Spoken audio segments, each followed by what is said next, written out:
Bell बजाओ और समा की खबर से बाखबर हो जाओ। तो इससे क्या होगा? खबरें हो या रीएनेक्टमेंट या हो सुबह सवेरे के टोटके, समा की खबर चाहिए तो बेल बजाइए।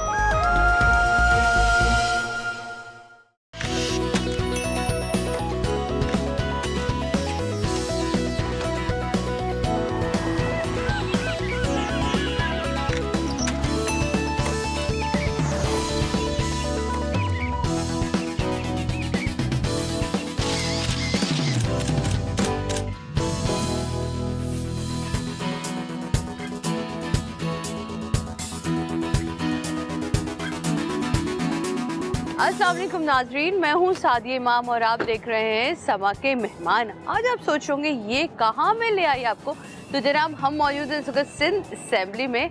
ज़रा आपको दिखाते हैं Sindh assembly, such a beautiful chandelier, एक इतनी खूबसूरत एंटीक लाइट है यहाँ। बट मैं यहाँ क्यों हूँ, किस लिए हूँ, ये एक मौम्मा है हाँ आपके लिए, मेरे लिए, क्योंकि मुझे पता आज की मेरी मेहमान कौन है। बहुत ही इम्पॉर्टेंट है मेरे लिए इसलिए क्योंकि वो एक खातून है और ख़ातून के इस माशरे में निकल के काम करना, ख़ास तौर पे सियासत की दुनिया में कदम रखना बहुत मेरा ख्याल है कि डिफ़िकल्ट होता है। आज उस असेंबली में मैं मौजूद हूँ जहाँ अस्सलाम वालेकुम, जहाँ पाकिस्तान का रेजोल्यूशन जो था वो पेश किया गया। आप देख सकते हैं कि पाकिस्तान के रेजोल्यूशन के इतना बड़ा बोर्ड लगा हुआ है। तो जनाब आज मैं आपको मिलवा रही हूँ सिंध असेंबली में नुसरत सहर अब्बासी साहिबा से जानेंगे मुस्लिम लीग फंक्शनल से उनका ताल्लुक़ है और हम ये भी जानेंगे कि मुस्लिम लीग फंक्शनल ही क्यों उन्होंने चुनी सियासत के लिए, क्या रीज़न्स थे, क्या वजूहात थी, क्या दूसरी पार्टीज़ में उनको ऐसी चीज़ें नज़र नहीं आई। बहरहाल ये एक बहुत ऑथेंटिक पर्सनालिटी है जिनसे मैं मिलवाने वाली हूँ और सो ग्लैड कि आज उन्होंने हमें टाइम दिया है और इस बहाने आज हम आपको ये खूबसूरत बिल्डिंग दिखा रहे हैं। आइए जनाब। अस्सलाम वालेकुम। हाँ वालेकुम सलाम। Thank you so much ma'am. नहीं आपका फॉर योर टाइम एंड आपका lovely meeting you. Thank you so much, thank you so much. मुझे खुशी हुई आपसे मिलकर। जिस जगह से आप निकल कर आई हैं उसके लिए तो वहाँ तो मतलब बहुत मुश्किल हालात से निकल कर आना और आपने माशाल्लाह क्या कुछ नहीं अचीव किया, वो तो भी वक्त के साथ साथ आपको पता चलेगा। सो प्लीज आप अपनी सीट लीजिए। मैं मेंबर हूँ इस असेंबली की, मैं ऑपोजिशन की मेंबर हूँ, मैं सवाल पूछ रही हूँ और this is my right. Madam नहीं, ऐसे नहीं, आपने उधर मौका दिया तो मुझे भी तो मौका दे। देखा जाए तो नुसरत सहर अब्बासी को लगता है 3 लोग बैठे हुए एक साथ मेरे सामने। नाम के साथ ना, नाम के साथ अगर आप एक और लगाएं जो स्पीकर साहब बोलते हैं नुसरत बानो सहर अब्बासी, फिर तो 4 पर्सन हो गए। नुसरत बानो सहर अब्बासी आपका नाम रखा किसने? सबसे पहले तो मैं ये जानना चाहूंगी। हाँ आप बिल्कुल देखिए, नुसरत बानो मेरे बाबा ने रखा था, वालिद साहब ने, और सहर जो है वो मैंने खुद डाल दिया क्योंकि मैं फिर शायरी बीच में करना शुरू हो गई थी मैट्रिक के बाद। थोड़ा सा तो अब ये सिलसिला है कुछ? नहीं अब तो नहीं, अब तो पुराना अब कुछ सियासत की शायरी चल रही है बस, और कुछ भी नहीं। अच्छा अब्बासी लाजमी है, वो कास्ट शादी हो गई तो इस तरीके से ये मेरा नाम नुसरत बानो सहर अब्बासी। तो अब फिर स्पीकर साहब ही मेरा पूरा नाम लेते हैं, नुसरत बानो सहर अब्बासी आई हैं। कहते हैं शायरों के लिए दिल का टूटना बड़ा जरूरी है वरना शायरी में दम नहीं आता, तो क्या इसमें वाकई कुछ सच्चाई है? सादिया 100%। मैंने तो ये देखा है कि दिल को चोट लगती है, जब चोट लगती है तो फिर वो अल्फाज जो है वो शायरी की सूरत में बाहर आते हैं, वो दर्द जो है वो समो जाता है लफ्ज़ों में और लफ्ज़ जो बाहर बिखरना शुरू हो जाते हैं, तो वो आपका जो अंदर की फीलिंग है वो बाहर आना शुरू हो जाती है। तो लगता है ये चोट लगी है। हाँ, आपको पता है मैट्रिक की एज ऐसी है ना जिसमें लग जाती है वाली चोट, अक्सर लग जाती है। तो ऐसी चोट मुझे भी लगी और वो पहला जो होता है क्या, पहला प्यार तो वो चीज़ थी, फिर थोड़ा सा उस तरफ रुझान गया। जैसे साहब जिस बैकग्राउंड से आपका ताल्लुक, माशाल्लाह आपने उसके बाद LLB की, आप वकील भी हैं आप, और मेरे से आपके ससुर साहब ने आपको बहुत सपोर्ट किया और वो आपको लेकर आए सियासत की तरफ। लेकिन उस बैकग्राउंड में रह के मैट्रिक की लड़की का अगर किसी से इतना सा भी कोई आंख मटका होता, तो जिस तरह के फैमिली बैकग्राउंड था तो बड़ी स्ट्रिक्टनेस थी।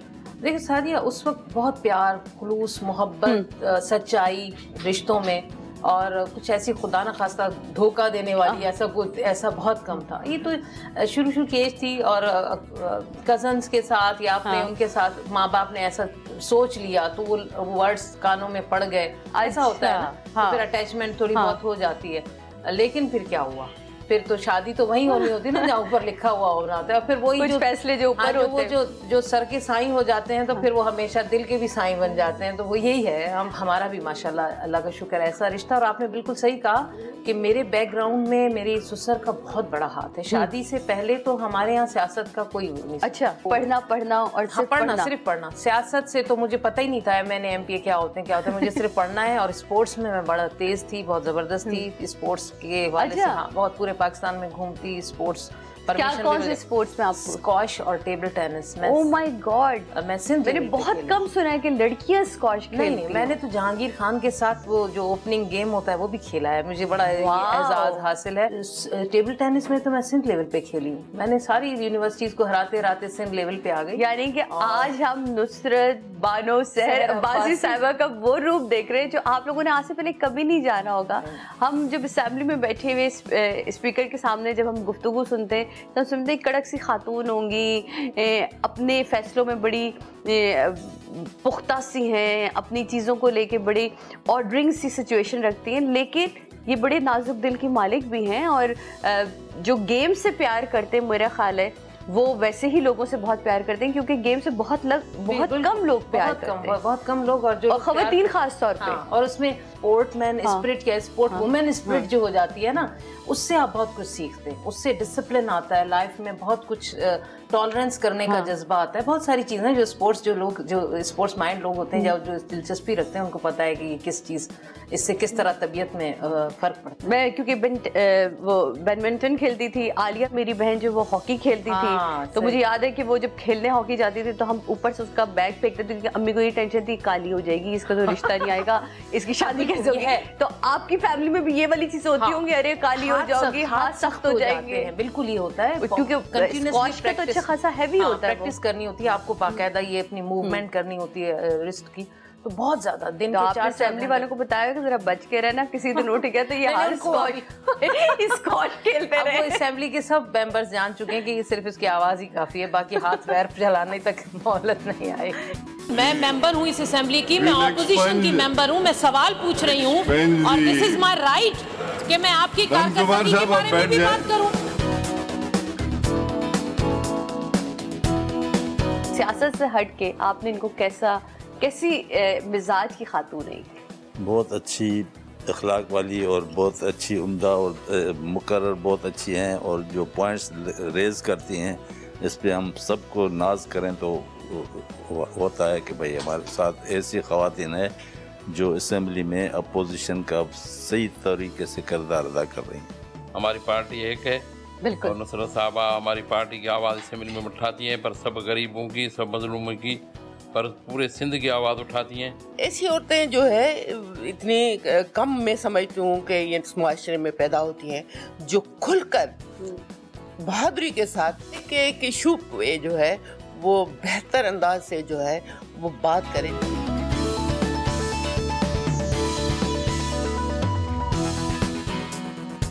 पब्लिक अकाउंट कमेटी के चेयरमैन से मिलने इस वक्त हम जा रहे हैं, जो कि बहुत अहम होते हैं, तो आइए ज़रा पहले उनसे मिलते हैं।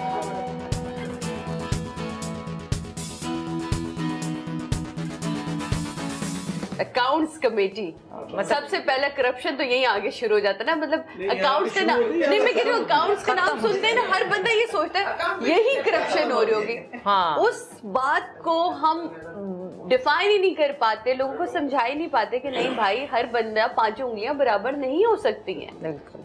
तो आप तो बहुत ही ऐसी पोस्ट पे बैठे हैं कि मतलब लोगों की सोच सबसे पहले उल्टी डायरेक्शन पे जाती है। हम भी उसी तरीके से देखते हैं। हाँ। यहाँ के अकाउंट से कुछ हमारी सिंध के लिए कुछ चीजें निकलती हैं, ये चेयरमैन साहब बताएंगे। चेयरमैन साहब लड़ते हैं हमारे सिंध के लिए। देखिए हमारे पास सिलसिला और होता है, हमारे पास होता है कि ऑडिट डिपार्टमेंट है।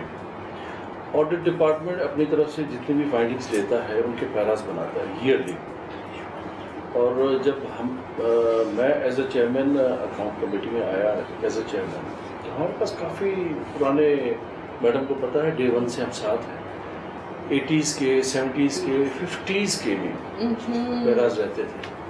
तो उनको हम हल करते हुए काफ़ी पैराज हमने सेटल किए हैं, काफ़ी डिफ़र किए हैं, काफ़ी को सजाएँ हुई हैं, काफ़ी रिकवरी हुई है। और अब जाके हम नियर अबाउट आए हैं 14-15 तक। जबरदस्त। 16-17 भी इंशाल्लाह हमारा इंशाल्लाह शुरू हो जाएगा।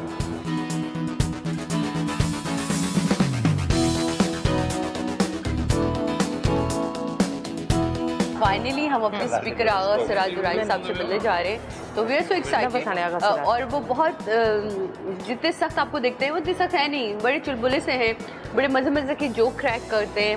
असेंबली के दौरान वो बड़े मज़े की गुफ्तगू करते हैं, आपने बताया भी था कि आगा साहब जी बड़े मज़े की माशाल्लाह इतना अच्छा कंट्रोल रखते हैं असेंबली को कि मतलब कोई बैलेंस बड़ा अच्छा बैलेंस उधर भी इधर भी। इसलिए जब उनकी मौजूदगी में इजलास चल रहा होता है ना, तो सब खुश होते हैं, सब मुतमईन होते हैं खूब। और उनकी जो एब्सेंट होती है, जब वो गैर हाजिर होते हैं, तो उसको बड़ा सब मिस करते हैं कि अब माहौल खराब होगा। आपने वैसे मुख्तार बाजी की दिल की बात की है। वो क्या? जो अभी आपने बात बताई। सर मुख्तार भाई होता है, बिल्किस बाजी होता है। बिल्किस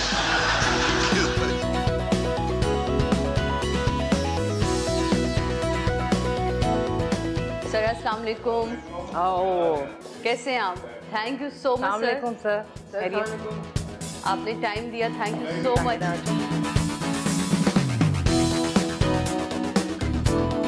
ऐसा वाला माहौल रखना और इतने लोगों को बैलेंस करना और अपनी परेशानियों को थोड़ा सा दूर रखना कितना मुश्किल काम। मैं तो परेशान होता नहीं हूँ, परेशान करता हूँ लोगों को। एक्चुअली सब हमारे जो पार्टी के दोस्त हैं, हमारे अपोजिशन के हैं, लेकिन मेरी कोशिश ये होती है कि I give them all the time according to the rule. उसके बाद भी मैं क्रॉस कर जाता हूँ, I give them more time. उस पर हमारे जो दोस्त होते हैं वो नाराज होते हैं, उनको आप ज्यादा टाइम देते हैं। मैंने कहा देखें, they are less than you, they have a right to speak more. अगर कोई इशू है जिसमें इस सूबे की बेहतरी होती है, and if they can resolve it, they have capacity to resolve it, they can bring out something to resolve it. काफी हमने रेजोल्यूशन एंड काफी हमने रूल लेजिस्लेशन किए फ्रॉम ऑपोजिशन। अभी वो जो हमारे हिंदू कम्युनिटी पे जो जी बिल्कुल है, it came from the opposition side. Fortunately के हमारे वो थे नंद कुमार साहब जी, बिल्कुल बिल्कुल। तो बात ये कि if there's anything good for the province and the country, it should sail out. बिल्कुल। अब हमारे जो डिफरेंट कमिटीज हैं, हमारी डिफरेंट ओकेजन्स होती हैं, डिफरेंट NGOs के प्रोग्राम्स होते हैं, I suggest their names. बिल्कुल they should go because they speak well. They are very well versed. So I give them more time also. So it is their credibility. तो आप nominate भी करते हैं कि ये शख्स ये वाला काम कर सकता है, इसको निकालते हैं? नहीं, इन इश्यूज के लिए। While sitting on that high chair, और तो हम कुछ नहीं कर सकते, वहाँ से बैठ के डांट पिटा के सबको थोड़ा बहुत वो करके। बात ये कि you watch the capacity of the members and it is recorded. When the session is on, everything is recorded. बिल्कुल। तो उसमें कभी कभी मेरा मूड होता है तो I sit and watch the movement of the members. सारी हिस्ट्री आ जाती है मेंबर की, उसकी कितनी दफा उसने क्वेश्चन पूछे, कितनी दफा उसने लेजिस्लेशन में, और कौन कितनी दफा असेंबली में सोए, ये भी फिर आप देखते होंगे। वो भी होता है। and I wake them up. Chairs are too comfortable. तो जनाब यहाँ लेंगे हम ब्रेक के बाद हम नुसरत साहिबा के साथ चलेंगे और फिर हम इनकी फैमिली से भी मिलेंगे, इनके बच्चों से भी मिलेंगे और फिर देखते हैं इनका गुस्सा कैसा है, ये बताएं। आप तो चली जाएंगी, घर में तो मुझे रहना है।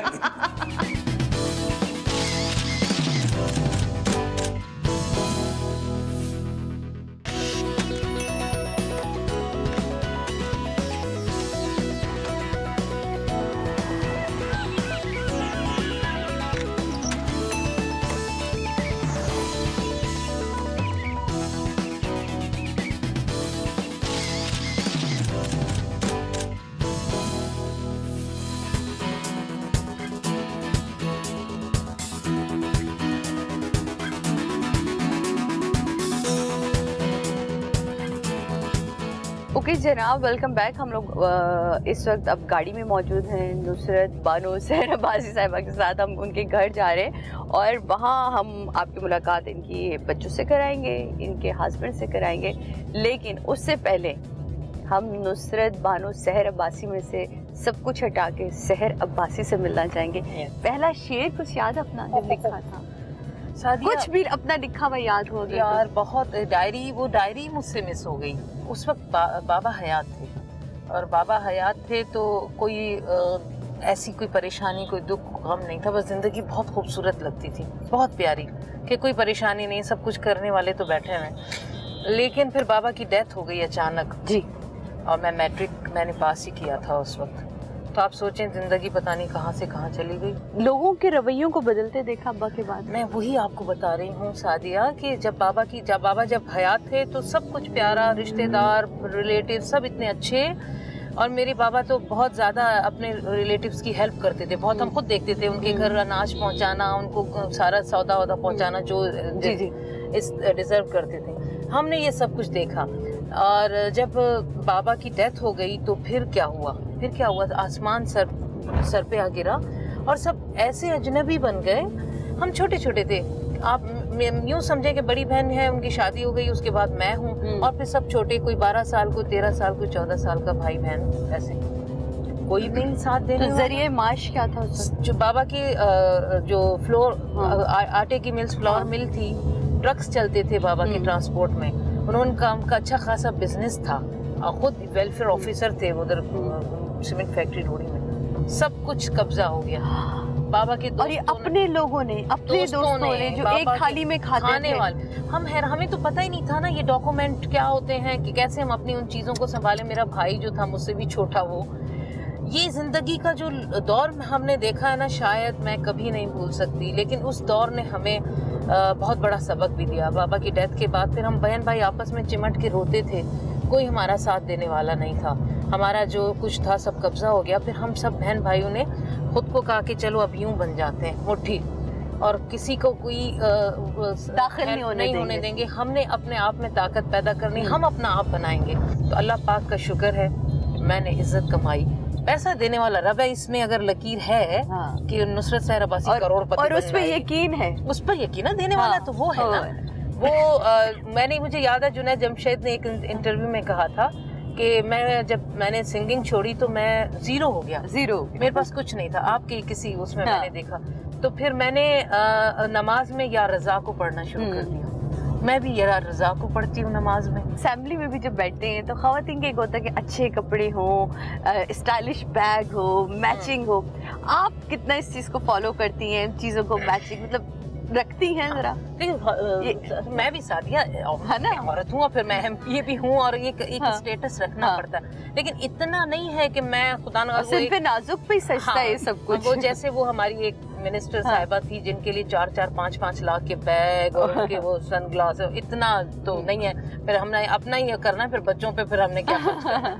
तो इतना कि अच्छा रीजनेबल और अच्छा लगे वो शॉपिंग करते हैं, उस हिसाब से वैसी ड्रेसिंग करते हैं। ज्यादा नहीं कि लोगों को ये मरूब करना है कि इतनी 8-10 लाख की घड़ी पहनी हुई है, ग्लासेस इतने महंगे, पर्स जो है ब्रांडेड। ब्रांड क्या है? ब्रांड कॉन्शियस नहीं, बिल्कुल नहीं। मुझे इन चीजों से आपको लगता है कि जो मैं लूंगी वही मेरा स्टाइल होगा, जिसको मैं अच्छे से कैरी कर लूं। बस मतलब नुसरत सहर अब्बासी ने कुछ चीज ली हुई है तो अगर वो उसमें कुछ है तो लोग उस चीज को ही फॉलो करेंगे। तो फाइनली जनाब हम नुसरत सहर अब्बासी साहिबा के घर पहुंच गए।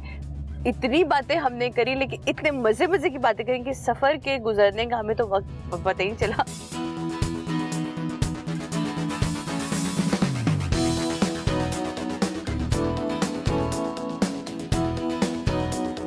इस वक्त आप देख सकते हैं कि टेबल सजा रही हैं बिल्कुल घरेलू एक खातून, जिनको हम सोच ही सकते हैं कि ये असेंबली में बाकायदा ख़वातीन के लिए ख़वातीन के इश्यूज़ को रेस करती हैं, अपनी कौम के इश्यूज़ को रेस करती हैं। और आज वो बिल्कुल घरेलू सी, क्योंकि घर में हर औरत ऐसी ही होती है। लेकिन सच बताता है वो शख्स जो साथ रहता है 24 घंटे। तो मेरे साथ मौजूद है उनके हस्बैंड। अस्सलाम वालेकुम सर। सर ये माइक आपको थोड़ा सा करीब रखना पड़ेगा। वालेकुम सलाम। वालेकुम सलाम। सर जो एडमिनिस्ट्रेशन है घर में चलती है इनकी? चलती इनकी है। चलती ये मेरा ख्याल है कि घर में अच्छा रखने के लिए अगर आपसे मैं कहूँ कि वो मशवरा दें मर्दों को, तब ये कहेंगे कि औरत की चलने दो। औरत की चलनी चाहिए और चलती है। मर्द बेचारे क्या करें, ऐसे जाते हैं आते हैं। मर्द बेचारा हो जाता है एकदम से। अच्छा ये बताएं कि कभी ऐसा हुआ कि कभी आपको बड़ा गुस्सा आया हो और कोई इम्पोर्टेंट जगह पे जाना हो या कोई फैमिली फंक्शन हो और नुसरत नहीं पहुंच पा रही हैं अपनी मसरूफियत की वजह से, अपनी सियासी मसरूफियत की वजह से, तो कभी ऐसा होता है कि कभी आपने गुस्से का इजहार किया? क्योंकि हर एक का अपना अंदाज होता है इजहार का। नहीं, गुस्सा मुझे आता नहीं। आपको आता नहीं? She so lucky, she so lucky अगर आपको गुस्सा नहीं आता। लेकिन मैं जरूर पूछूंगी कि नुसरत आप बताएं, आपके पास तो माइक है, कि अगर जब कभी इनको गुस्सा आता है तो किस तरह का रिएक्शन होता है इनका? गुस्सा आता है, मर्द है, मर्दों को गुस्सा ना आए ऐसा हो नहीं सकता है। करते हैं गुस्सा कभी कभी बच्चों पे। अच्छा, आप पे कभी नहीं आता? नहीं, हाँ, मेरे ऊपर भी आया, लेकिन मुझे मैनेज करना आता है। आपको मैन के गुस्से इन्होंने आपको पता है बड़े कुछ सियासी से जवाब दिया, मुझे गुस्सा नहीं आता है। हाँ, वो तो इन्होंने हर मर्द नहीं, मैं तो बहुत पोलाइट हूँ, मुझे तो कोई गुस्सा नहीं आता है। लेकिन उनकी बेगमात से पूछिए, उनको पता होता है। तो गुस्सा तो जितना सच वो बोली ना, अब आपके पास बड़ा मौका ये वाला सच बोलने का। इनका गुस्सा कैसा ये बताएं। आप तो चली जाएंगी और मैं तो मुझे रहना है। लेकिन वैसे इनका गुस्सा, जब इनको कभी गुस्सा आता है तो वो नौकरों पे उतरता है, बच्चों पे उतरता है या चीजों पे उतरता है? चीजों पे हमारा किसी का भी गुस्सा नहीं, किसी का गुस्सा नहीं उतरता। बाकी नौकरों पे आपस में एक दूसरे पे तो चिट जैसे होता है, चीखो पुकार नौकरों पे निकल आती, फ्रस्ट्रेशन सारी जो है। बाकी असेंबली में छोड़ आती हैं चीजें मतलब। बाकी असेंबली के ऊपर गुस्सा निकाल कर आ जाती है। अच्छा, वेकेशंस के लिए टाइम निकाल पाती हैं? वेकेशन के लिए निकालते हैं, बच्चों को ले जाते हैं, कभी इस्लामाबाद, कभी चाइना बॉर्डर पे चले गए, गिलगित बल्तिस्तान, ये ऐसे होता है। गर्मियों की इनको टाइम मिलता है कभी खुद कुकिंग वुकिंग करने का? बहुत मुश्किल है, कभी कभार। जब कभी टाइम मिलता है तो कभी कोई फरमाइश होती है? मैं घर में आके फरमाइश करता हूँ चाय की। अच्छा। चाय पिला दें तो कहती है नौकर को के साहब को चाय बना के अच्छी वाली बना के दे दें। अच्छी वाली चाय बना के दे दे। वैसे आपको नुसरत के हाथ की चाय पसंद है? अच्छी बना खाना भी अच्छा बनाती है। खाना भी बना अच्छा लें तो बना लें। अच्छा, अगर खाना बनाती हैं तो आपको कौन सी डिश ज़्यादा फेवरेट है आपकी? सारी डिशेस फेवरेट है, मैंने कभी कोई फरमाइश की नहीं है।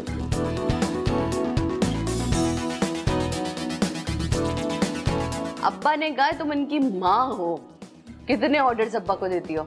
नहीं, मैं ऑर्डर नहीं देती, बस ऐਵੇਂ ही। अच्छा, जितनी फरमाइशें माँ पूरी करती है अम्मा या अब्बा? पापा। ऐसी तो माँ नहीं है ना फिर, है ना? अच्छा, ये जिद वाली फरमाइशें पूरी करवाती है या मोहब्बत से करवा देती है फरमाइशें पूरी? हर तरीके से करती है, कभी गुस्से से भी करवा लेती है। अच्छा, गुस्सा भी? गुस्सा करती है। आपकी किस आदत से सबसे ज्यादा चिढ़ती है ये? हाँ, नहीं, आज सच बोलना, आज सच। स्मोकिंग से है? स्मोकिंग से। Smoking smoking is a bad habit. शादी की पहली रात से वादे कसमें लिए स्मोकिंग छोड़ देंगे। 18 साल हो गए, बेटा जवान हो गया, आज तक स्मोकिंग नहीं। धमकियां खुद भी पीकर धमकी दी कि ऐसा ना हो तो मैं शुरू कर दूंगी।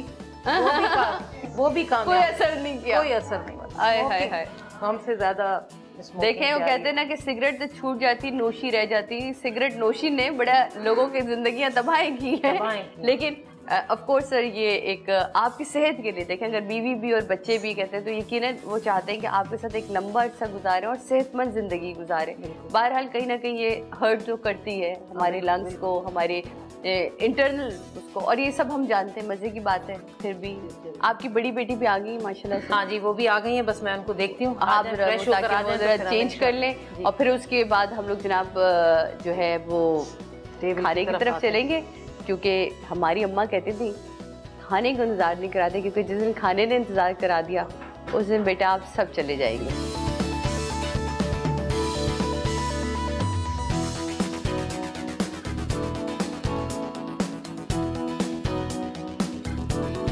कुछ अम्मा के बारे में और कुछ आप दो बहनों की लड़ाइयों के बारे में। उसने तो हमें बता दिया कि कितने लड़ाई झगड़े होते हैं, लेकिन सोना भी आप ही के साथ ही होता है? हाँ। तो किस बात पे ज्यादा आर्गुमेंट होते हैं? प्लीज लेना खाना, मुझे ऐसा अच्छा नहीं लग रहा। आप प्लीज। आर्ग्यूमेंट्स तो छोटी छोटी बातें में होते हैं, मतलब मेरी चीज़ की इस्तेमाल की और मेरे कपड़े के पहने अच्छा वगैरह। ऐसा होता है कि तुमने कोई चीज़ सुबह के लिए निकाल के रखी और ये पहन के निकल गई हो? हाँ, मैंने बहुत सारी चीज़ें पहन के निकलती है, फिर वापस आती तो मुझे पता चलता है कि ये पहन के गई है। तो हम खाना खा रहे हैं, आप लोग ऐसा करें शाम का खाना चाय बनाएं, एंजॉय करें। हम यूँ गए यूँ वापस आए, जल्दी जल्दी खाना खाएंगे ताकि आप लोगों को उससे जल्दी से मुलाकात हो। आपको चल के मिलवाते हैं ज़रा इनके पार्टी के मेंबर से, लेकिन उसके लिए हमें पार्टी ऑफिस तक तो जाना है, तो ऑफिस तक चलते हैं। इस चादर के सदके जो मेरे सर पर डाली गई और मुझे बहन कहा गया, और आइंदा ये अज़म किया गया कि हम किसी माँ बहन बेटी को इस तरह अब्यूज़ नहीं करेंगे।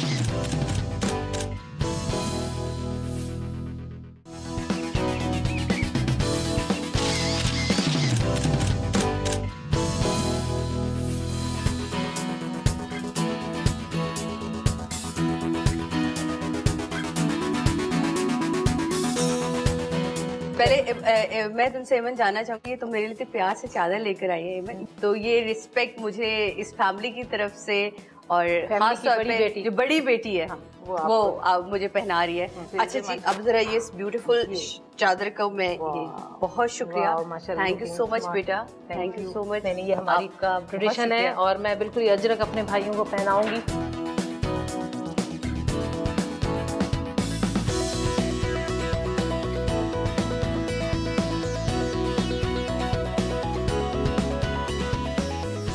अजरक भी हमारी तरफ से बहुत शुक्रिया। So thank you so much, बहुत अच्छा लगा सर, बहुत शुक्रिया आपका। चले जी जनाब, अब आपको चल के मिलवाते हैं जरा इनके पार्टी के मेंबर से, लेकिन उसके लिए हमें पार्टी ऑफिस तक तो जाना है, तो ऑफिस तक चलते फिर मिलते सबसे।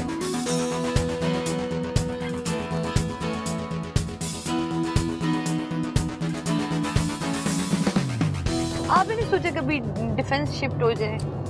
देखिए, मौके बहुत मिले, मौके बहुत मिले, ऐसी बात नहीं। मेरा सेकंड टेन्योर है और मैंने तो देखा फर्स्ट टेन्योर में ही लोग आते हैं, पहले इधर गुलशन में रहते हैं, कुछ अरसे के बाद पता चला अच्छा मैं तो डिफेंस शिफ्ट हो गई। मैंने कहा ऐसा क्या हो गया भाई, क्या हो गया एकदम से कि अभी यहाँ थे और फिर एक में 10-10 घर होते हैं, 10-10 घर होते हैं, प्राडोज होती हैं, पता नहीं। अब तो खैर अब समझ आ गया ना, पहले नहीं कैसे, पहले नहीं मुझे पता चलता था ये क्या है, कहाँ से पैसा, यार तनख्वाह तो इतनी है और पीछे भी लाजमी है बंदे को। आपने बताया कि पहले 40,000 तनख्वाह थी जो फर्स्ट टेन्योर था हमारे, और 40,000 भी सारे मराठ मिला के 15,000 बेसिक पे हो। अच्छा, 15,000 आपकी बेसिक पे थी पहले, अब इसको बढ़ा दिया तो अब हमारी टोटल 78,000 बन जाती। सारी मराठ हमारी फैसिलिटीज है मिलाकर टोटल हमारी 78,000, जो कि तमाम तीनों सूबों से कम इधर के सिंध के MPS की ये तनख्वाह।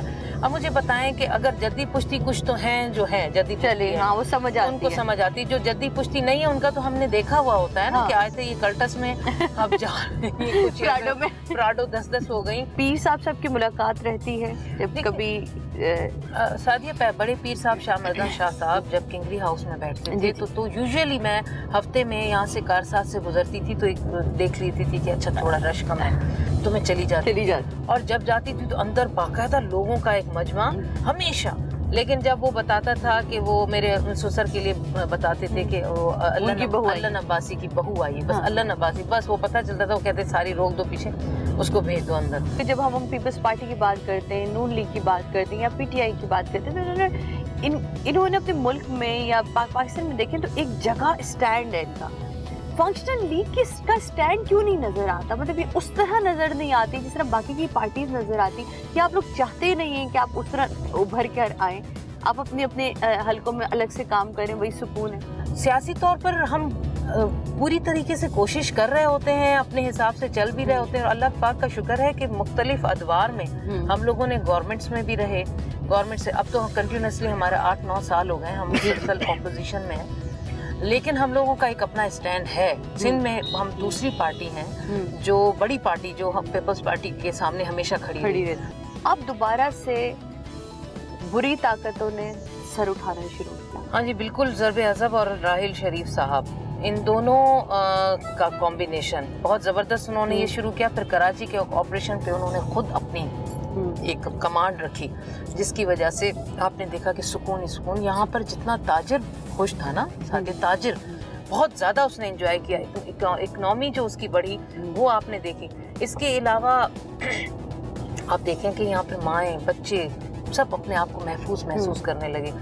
कराची में तो बहुत, आप 14 अगस्त देख लें, आप अपने यहाँ का 23 मार्च देख लीजिएगा, यहाँ के जितने भी हमारे ऐसे दिन गुजरे, बहुत सुकून किया, बहुत मजा आया। ईदों पे लोगों ने बड़ा एंजॉय किया, ऐसा कुछ नहीं था। लेकिन जैसे ही अब दूसरे चीफ ऑफ आर्मी स्टाफ है, उनसे भी हमें यही होप्स है, यही कि वो भी इसी को, लेकिन अभी हम थोड़ी बेचैनी महसूस कर रहे हैं। लाहौर का ब्लास्ट हुआ, कराची में इस तरह की स्नैचिंग और बहुत तेजी से बढ़ी मारधाड़ शुरू हो चुकी है। तो अब लोगों को तफ्तीश शुरू हो गई है कि ये तशवीश हो गई है कि अब ये फिर क्या खुदा न खास्ता वो कुव्वतें सर उठा रही हैं, क्या इनका सर कुचलने के लिए अब फिर क्या फिर कोई राही शरीफ जैसा जज्बा होना है, वो जज्बा होना बहुत ज़रूरी है। हम चाहते हैं कि अल्लाह करे। और मेरा ख्याल है अगर हम देखें तो वो हमारी अफवाज के अंदर वो जज्बा है।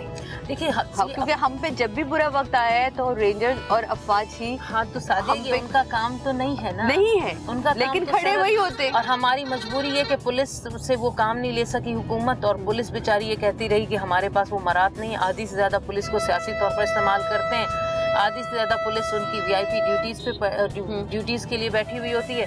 तो ये तमाम, और जो थोड़ा बहुत पुलिस का जो हिस्सा रह जाता है वो हमारी आवाम की सर्विस के लिए, और वो आधे से ज़्यादा शहीद हो जाते हैं। उनको इक्विपमेंट्स नहीं है, ना उनके पास वो असलहा है, ना उनके पास वो चीज़ें। तो ये सारी जो आप अगर सिचुएशन देखें तो इस मामले में पुलिस तो वो काम नहीं कर पा रही। सही। तो फिर रेंजर्स की तरफ हमने देखते हैं, और रेंजर्स और अफवाज की तरफ।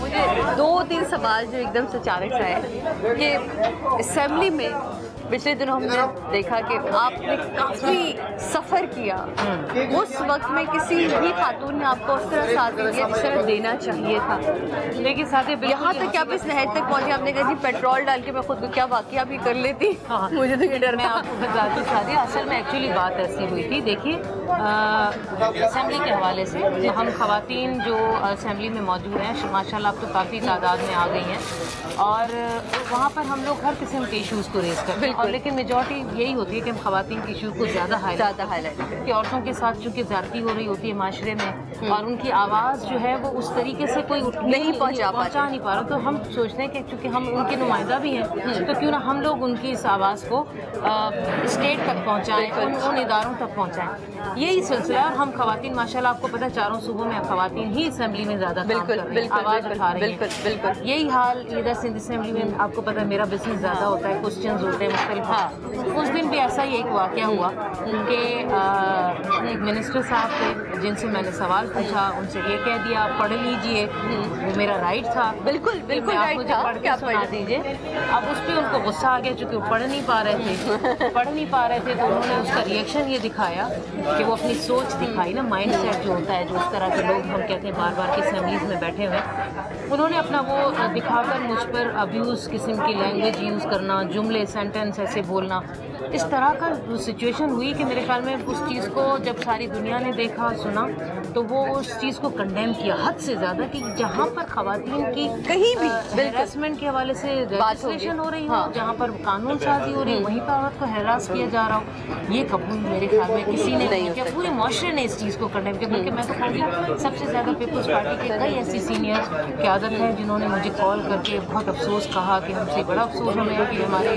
शख्स ने आपके साथ ऐसे लैंग्वेज यूज़ की, आखिर उनको माफ़ी लेना पड़ी। हाँ, पेट्रोल वाली जो आपने बात बताई वो भी एक था कि हद से ज़्यादा मुझ पर प्रेशर आ गया, लोगों की सेंटिमेंट्स मेरे साथ आ गए कि नहीं माफ़ नहीं करना है आपने किसी सूरत। और फिर ये सिलसिला, फिर मैं ये सोच रही थी कि जब यहाँ पर एक खातून पहुँच जाए और यहाँ पर पहुँचने के बाद एक औरत को इस तरह के हालात, फिर वो एक पेट्रोल वाला था जो डालती नहीं लेकिन वो डराने के लिए था। सबकी डिमांड यही है कि इमदाद पिताफी को उसकी सीट से बरतरफ किया जाए, उससे उसकी वजारत छीनी जाए। अदी नुसरत के पास जाता हूँ, जो सिंध की रवायत है, मैं उसके सर पे चादर उनको उड़ाऊंगा और वहाँ उसकी सीट पे जाके उनको सारी इस चादर के सदके जो मेरे सर पर डाली गई और मुझे बहन कहा गया, और आइंदा ये अज़म किया गया कि हम किसी माँ बहन बेटी को इस तरह अब्यूज़ नहीं करेंगे। इस चादर के सदके मैं इस चीज़ को यहीं पे ख़त्म कर। आपको पता है PMLF ने कभी करप्शन नहीं की। हमारा किसी भी लीडर का, किसी भी वर्कर का नाम करप्शन में नहीं है।